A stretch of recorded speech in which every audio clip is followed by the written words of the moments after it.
Olá, tudo bem? Dando continuidade, então. Nesse período, a Varig voava para 37 cidades, em 27 países, em uma malha internacional invejável. Dois aviões Boeing 747-300 Combi, significa Combination, chegaram em 1985 para iniciar a substituição dos DC-10 na linha Rio, Los Angeles, Tóquio. Tinham como característica o deck superior alongado, bem como transportar enorme número de passageiros, sendo 17 poltronas leito na primeira classe, 44 assentos na executiva, 318 na econômica e 26 na primeira classe do upper deck, do primeiro andar, né? Além de espaço para carga paletizada. Pallets versus compartimento com mecânico. Desculpe, pallet significa compartimentos com mecanismos de fixação das cargas e movimentação mais ágil, por possuir enrolamento em sua parte inferior. Então, eu estava dizendo que a Varga tinha espaço para carga paletizada na parte traseira da aeronave e porões. Eles aterrissaram no Brasil com a bandeira da Varig em 1986. Esses equipamentos voariam com 5 tripulantes técnicos e 18 comissários. Nesse mesmo ano, chegaram os Boeing 767-300. O de prefixo dos Boeing 747 full pax, ou seja, só de passageiros, chegaram em 88, né? E o de prefixo VOC, que é Victor. E agora? Que eu não lembro o que é o Oscar. E eu sei, Charlie. Tive a oportunidade de buscar em Seattle. É o tempo que faz, né? A memória já não é a mesma, com certeza. Sede da Boeing. Lá visitei as instalações da maior fábrica de aviões do mundo, além de conhecer a principal cidade do estado de Washington, localizada na Baía de Elliott, na costa do Oceano Pacífico e quase na fronteira com o Canadá. A Varig, com 86 aviões, 26.700 funcionários, 53 escalas internacionais, atingindo mais de 30 países em 5 continentes, e 73 escalas domésticas no final da década de 80, a Varig constituiu-se definitivamente em uma das maiores empresas de aviação do mundo e consolidou sua fama de melhor representar e ser a bandeira nacional brasileira. Em 1991, ampliou sua frota de longo alcance, comprando os MD-11 da Douglas, além de encomendar novas aeronaves para a Boeing. Os Jumbos 400 foram somados à frota variguiana. Eram aviões moderníssimos, com alta tecnologia, tanto no cockpit como nas cabines de passageiros. Para se ter uma ideia, esses pássaros de aço tinham comandos independentes de ar-condicionado em cada cabine, propiciando conforto adicional aos passageiros, além de telas individuais de cinema, etc. Mas para nós, tripulantes, o conforto pessoal traduzia-se na enorme cabine de descanso composta por camas e poltronas. O tão sonhado descanso na horizontal estava localizado na parte traseira da aeronave, no segundo andar, com acesso por uma escada ao lado dos toaletes. A cabine de descanso para tripulantes técnicos existia desde a criação dos jatos de longo curso. E nesse avião, 747-400, situava-se na parte dianteira do piso superior. Era apelidada por nós sarcófago, visto que no início os tripulantes técnicos eram bem mais velhos que os comissários, por isso eram carinhosamente chamados de múmias. A configuração escolhida pela Varig foi 69 passageiros na econômica do upper deck e 408 passageiros distribuídos pelo piso principal. Os winglets nas asas desse avião emprestavam mais aerodinâmica ao equipamento, proporcionando menor queima de combustível, contribuindo para uma performance mais econômica. Winglets, deixa eu ver se isso aqui tem, não tem. A asa faz assim, chega no final, ela faz esse movimento assim, ó, tá? Com a chegada do segundo Jumbo 400, a empresa adicionou mais uma linha à sua extensa malha internacional. Um antigo sonho que se fazia realidade em 2 frequências semanais para Hong Kong. Assim, a Varig fazia a primeira ligação direta via Hemisfério Sul entre a América do Sul, o Sudeste Asiático e o portão de entrada da China, Hong Kong. Esse voo tinha origem em São Paulo, com escalas no Rio, Johannesburg e Bangkok. Só que para realizá-lo, fazia necessária a instalação de uma base de tripulantes em Hong Kong. Face às necessidades da escala, né? Porque era um voo de longa duração que não tinha como os tripulantes efetuarem de uma só vez. Sabia-se que a intenção da Varig era padronizar sua frota com aviões mais modernos, portanto mais avançados tecnologicamente, e mais econômicos, substituindo os mais antigos. Mas recorrer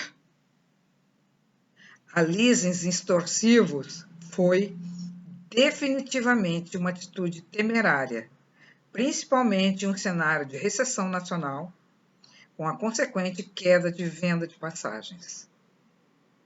A Varig perdeu, em abril de 1990, seu presidente L. Smith, o qual foi substituído por Rubel Thomas. Esse propôs uma reformulação enxugando diretorias.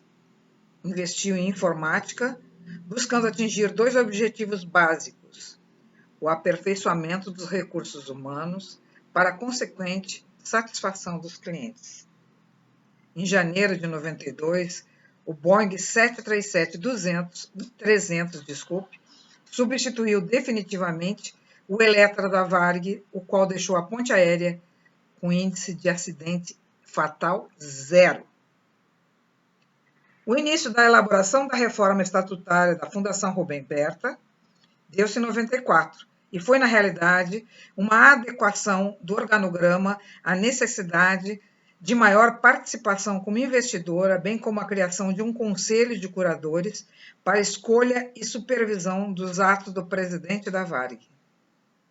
O regulamento para acesso ao conselho de curadores foi aprovado pelo Colégio Deliberante em 25 de março de 95.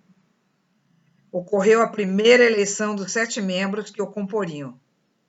Desvinculou-se, assim, a administração da Varig e da Fundação, garantindo a cada uma a necessidade à autonomia. Ver-se-ia, mais tarde, que tudo não passou de manobra por mais poder, por parte do ex-auditor nipônico. Não são as más ervas que sufocam o grão. É a negligência do cultivador, já dizia Confúcio. Choques e crises. Em 1973, ocorreu o primeiro choque do petróleo, derivado do apoio norte-americano a territórios palestinos durante a Guerra do Yom Kippur, quando os países árabes, membros da OPEP, resolveram embargar a entrega de petróleo aos Estados Unidos e à Europa, pelo apoio que davam a Israel. Estabeleceram cotas e quadruplicaram os preços, afetando a economia mundial. Não bastasse isso, em 11 de julho desse mesmo ano, um Boeing 707 PP-VJZ da Varig, oriundo do Rio de Janeiro, pousou em um campo de cebola a 1 minuto do destino, o aeroporto Orly, em Paris. matando 123 pessoas entre tripulantes e passageiros, deixando pouquíssimos sobreviventes. No entanto, esse acidente não teve falha humana, tampouco técnica. A causa divulgada mencionava que o acidente deveu-se a um cigarro aceso colocado na lixeira do toalete, que acabou por provocar incêndio de grandes proporções a bordo, o qual não conseguiu ser debelado pelos tripulantes. Mas há controvérsias. Há controvérsias quanto à causa do incêndio. Os experientes comandantes Gilberto Araújo e Fujimoto informaram à torre de controle francesa que havia fogo a bordo e solicitaram autorização para pouso de emergência. No entanto, acabaram decidindo por uma aterrissagem forçada na plantação próxima ao aeródromo, a fim de evitar que o Boeing caísse sobre a área povoada e também devido ao pânico que havia tomado conta dos passageiros que estavam morrendo pela inalação de fumaça. A nuvem tóxica adentrou inclusive a cabine de comando, impossibilitando a operação dos instrumentos.